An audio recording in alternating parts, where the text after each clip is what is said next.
Every country on earth at the moment is reforming public education. There are two reasons for it.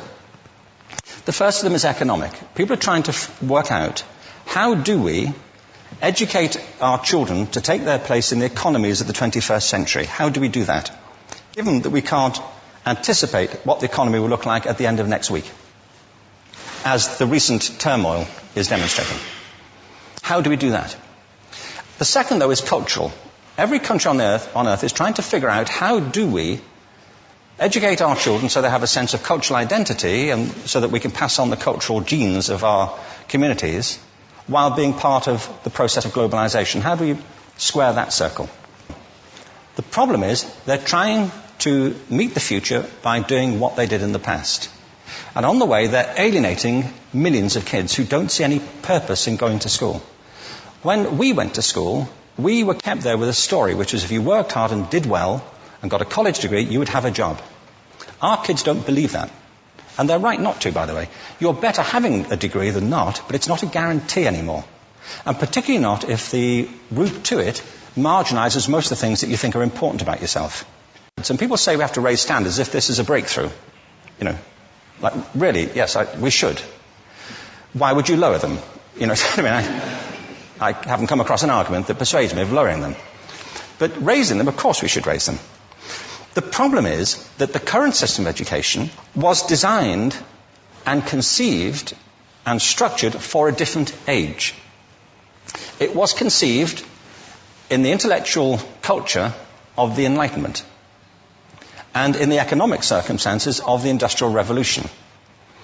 Before the middle of the 19th century, there were no systems of public education. Not really. I mean, you could get educated by Jesuits, you know, if you had the money. But public education, paid for from taxation, compulsory to everybody and free at the point of delivery, that was a revolutionary idea.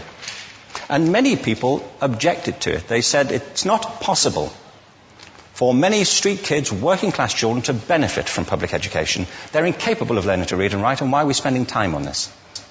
So there's also built into it a whole series of assumptions about social structure and capacity. It was driven by an economic imperative of the time, but running right through it was an intellectual model of the mind, which was essentially the Enlightenment view of intelligence. That real intelligence consists in the capacity for a certain type of deductive reasoning and a knowledge of the classics originally, what we come to think of as academic ability. And this is deep in the gene pool of public education, that there are really two types of people, academic and non-academic, smart people and non-smart people. And the consequence of that is that many brilliant people think they're not, because they've been judged against this particular view of the mind. So we have twin pillars, economic and intellectual. And my view is that this model has caused chaos in many people's lives. It's been great for some. There have been people who have benefited wonderfully from it. But most people have not. Instead, they suffer this. This is the modern epidemic, and it's as misplaced and it's as fictitious. This is the plague of ADHD. Now, this is a map of the incidence of ADHD in America, or prescriptions for ADHD. Don't mistake me here. I don't mean to say there is no such thing as attention deficit disorder. I'm not qualified to say if there is such a thing. I know that a great majority of psychologists and paediatricians think there is such a thing.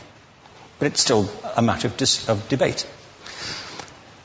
What I do know for a fact is it's not an epidemic.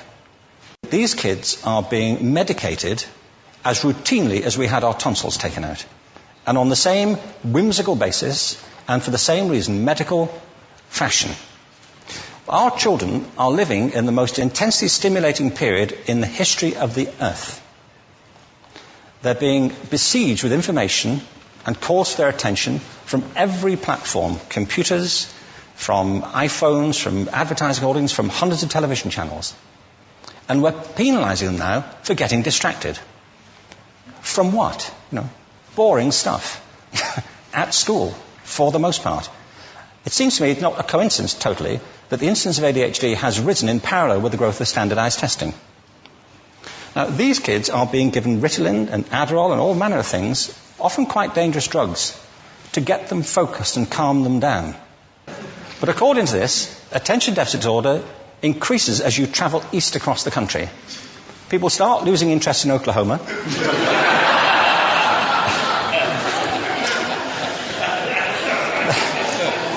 They can hardly think straight in Arkansas. And by the time they get to Washington, they've lost it completely. And there are separate reasons for that, I believe. It's a fictitious epidemic. If you think of it, the arts, and I don't say this exclusively of the arts, I think it's also true of science and of maths, but I say about the arts particularly because they are the victims of this mentality currently, particularly. The arts especially address the idea of aesthetic experience. An aesthetic experience is one in which your senses are operating at their peak, when you're present in the current moment, when you're resonating with the excitement of this thing that you're experiencing, when you are fully alive. An anesthetic is when you shut your senses off and deaden yourself to what's happening. And a lot of these drugs are that. We're getting our children through education by anesthetizing them. And I think we should be doing the exact opposite. We shouldn't be putting them asleep. We should be waking them up to what they have inside of themselves. But the model we have is this.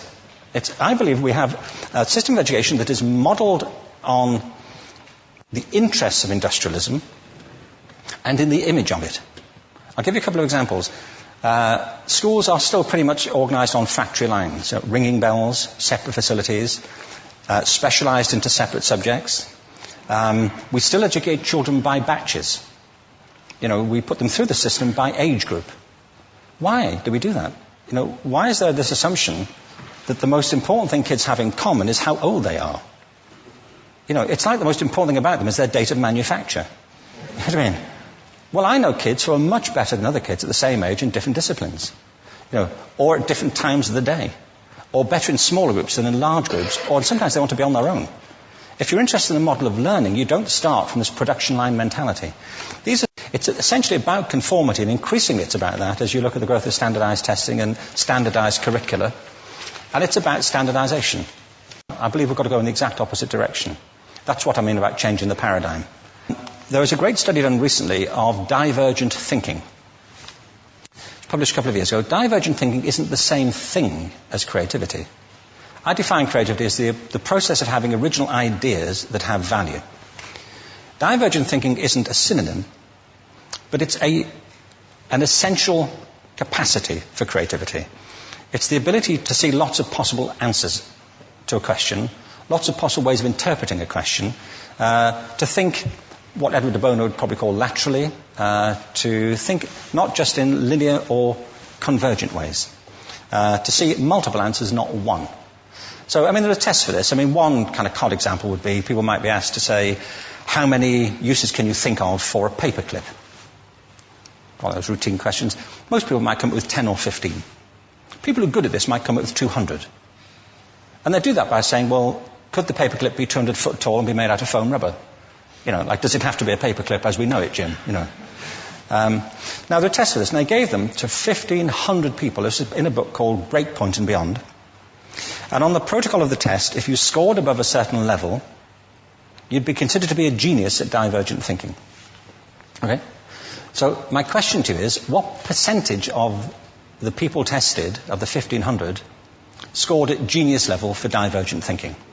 Now, you need to know one more thing about them. These were kindergarten children. So what do you think? What percentage at genius level? 80. 80, okay. 98%. Now, the thing about this was it was a longitudinal study. So they retested the same children 5 years later, ages of 8 to 10. What do you think? 50? They retested them again 5 years later, ages 13 to 15. You can see a trend here, can't you? Now, this tells an interesting story, because you could have imagined it going the other way, couldn't you? You start off not being very good, but you get better as you get older. But this shows two things. One is we all have this capacity, and two, it mostly deteriorates. Now, a lot of things have happened to these kids as they've grown up. A lot. But one of the most important things that happened to them, I'm convinced, is that by now they've become educated. They've spent 10 years at school being told there's one answer, it's at the back. And don't look. And don't copy, because that's cheating. I mean, outside schools, that's called collaboration, but inside schools. Now, this isn't because teachers want it this way. It's just because it happens that way. It's because it's in the gene pool of education. We have to think differently about human capacity. We have to get over this old conception of academic, non-academic, abstract, theoretical, vocational, and see it for what it is, a myth. Secondly, we have to recognize that most great learning happens in groups, that collaboration is the stuff of growth. If we atomize people and separate them and judge them separately, we form a kind of disjunction between them and their natural learning environment. And thirdly, it's crucially about the culture of our institutions, the habits of the institution and the habitats that they occupy.